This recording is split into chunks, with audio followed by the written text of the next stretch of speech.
कि आपको कौन सा रोग है।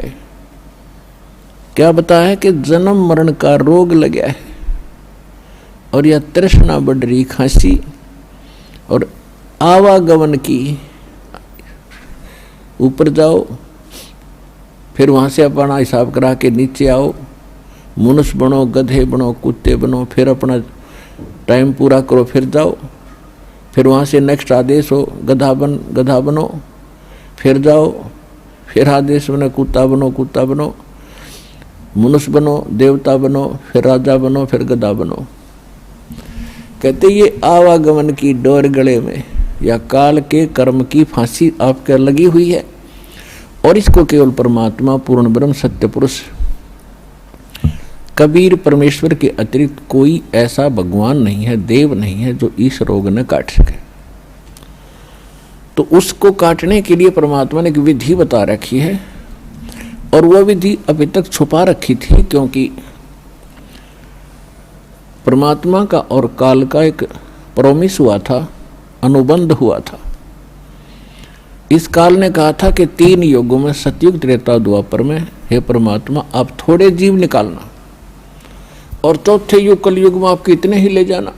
काल को पता था कि कलयुग में इनकी पिछली बैटरी कति डाउन हो जाएगी, पुण्य कर्म कति खत्म हो जाएंगे। सतयुग, त्रेता, द्वापर में, सतयुग, त्रेता, द्वापर के अंदर आप रहे हैं, और वो कौन सी आत्मा है जो सतयुग, त्रेता, द्वापर में, सतयुग से शुरू होती है मानव शरीर प्राप्त करके, वो आत्माएं होती हैं जो कभी इस कलयुग के इस समय में, जो आज आपको टाइम मिला है, ये बिचली पीढ़ी का समय यानी मध्य का समय है कलयुग का, सत्य भक्ति का।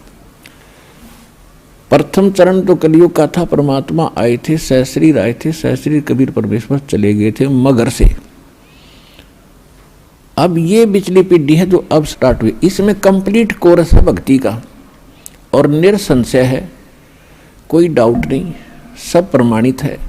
अब जो भक्ति करेंगे वो पार हो जाएंगे, मर्यादा में रहेंगे अंतिम सांस तक, वो तो सतलोक चले जाएंगे। फिर क्या होगा, 1000 वर्ष के बाद इस भक्ति में बहुत से ऐसे नालायक काल के दूत घुसेंगे, वो धीरे धीरे इनकी भक्ति खराब करवाना शुरू करेंगे, और उस समय जो सत भक्ति जितने समय वो कर चुके और उसके बाद मार्ग दिशा बदल ली, उनके साथ क्या बनेगी कि जैसे पुण्यात्माओं एक श्वास के मंत्र का जो इस दास से प्राप्त करके आप एक श्वास भी मंत्र का ले लेते हो सतनाम का, वैसे तो प्रथम मंत्र से ही आपकी गजब की कमाई शुरू हो जाती है, बहुत ज़्यादा बन जाती है।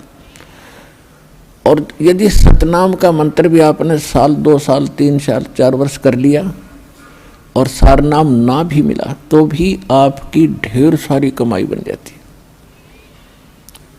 और फिर काल क्या करेगा, क्योंकि आपके पुण्य तो वो देगा, उसने तो ऊपर होटल बना रखे हैं, स्वर्ग महास्वर्ग में, और ज़्यादा टैक्स लेता है वो आपसे, आपके पुण्यों से, कहीं 20%, कहीं 25%, कहीं पर 10%, ऐसे उसने अपने टैक्स लगा रखे। और जो खर्चा आप खाते हो वो अलग है, वो तो आपकी पूंजी से होगा, तो आपको स्वर्ग महास्वर्ग में रख देता है, और वहाँ आपके पुण्य आपके साथ होते हैं। जब महास्वर्ग के अंदर आपके पुण्य खत्म हुए, उसके बाद स्वर्ग में ले आता है, नीचे एक अलग से एक स्वर्ग है, उस महास्वर्ग से अन्य जो कॉमन स्वर्ग है, उसमें भी जब आपके पुण्य खत्म हो जाते हैं, फिर आपको पृथ्वी पर डाल देता है। तो वो पुण्यात्मा इतना समय वहाँ रहती हैं स्वर्ग में, महास्वर्ग में, फिर उनको सतयुग में प्रारंभ में जन्म देता है। इस भक्ति युग में की हुई भक्ति उनकी इतनी प्रबल हो जाती है कि फिर वो सतयुग में प्रथम जन्म लेते हैं।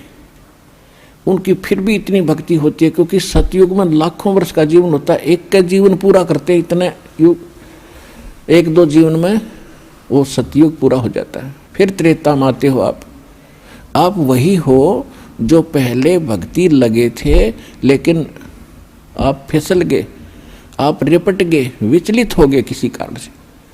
और परमात्मा का विधान है, जो जन मेरी शरण है ताका हूँ मैं दास, और गेल गेल लाग्या फिरूं जब तक धरती आकाश।